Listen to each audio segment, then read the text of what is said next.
ভাড়াগুলো মানে অনেক ফার্স্ট ট্রেনটা আসছে। মানে আপনি কেন প্রথম যাত্রী হিসাবে আসলেন বলেন? হ্যাঁ, এর আগে থেকে পরিকল্পনা ছিল নাকি?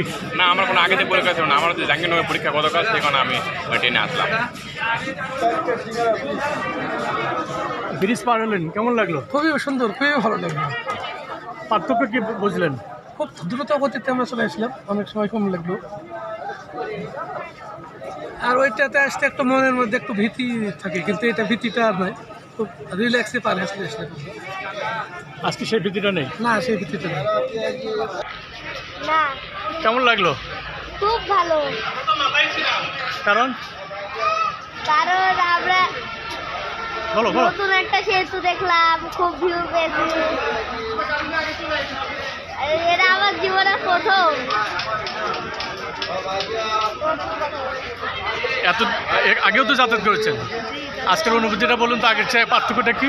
নতুন সেতুতে উদ্বোধন তো ভালোই লাগে, সবসময় মজাই লাগে, ভালো লাগছে। কোনো ভীতি কাজ করেছে কি, ভয়? না, আলহামদুলিল্লাহ বাংলাদেশের ইঞ্জিনিয়ারের উপর ভরসা আছে, ভয় কাজ করেনি।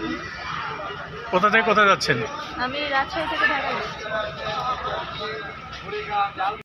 রেল সেতু হয়েছে, এটা আমাদের জন্য আসলে অনেক বড় একটা পাওয়া, কারণ আমরা আসলে ভাগ্যবান মনে করি, কারণ এত সুন্দর অল্প সময়ে আমরা ঢাকা যাইতে পারবো। আমি মনে করি দিন গিয়ে দিন অফিস করে আসতে পারবো, এটুকু সুবিধা অন্তত হয়েছে। এবং যাতায়াত ধরেন, এবং আমাদের বাণিজ্য ভালো যোগাযোগ হয়ে গেছে, এটা বাণিজ্য যোগাযোগ আমাদের ভালো হবে এবং উত্তরবঙ্গের উন্নয়ন হবে, এটা আশাবাদী আমরা।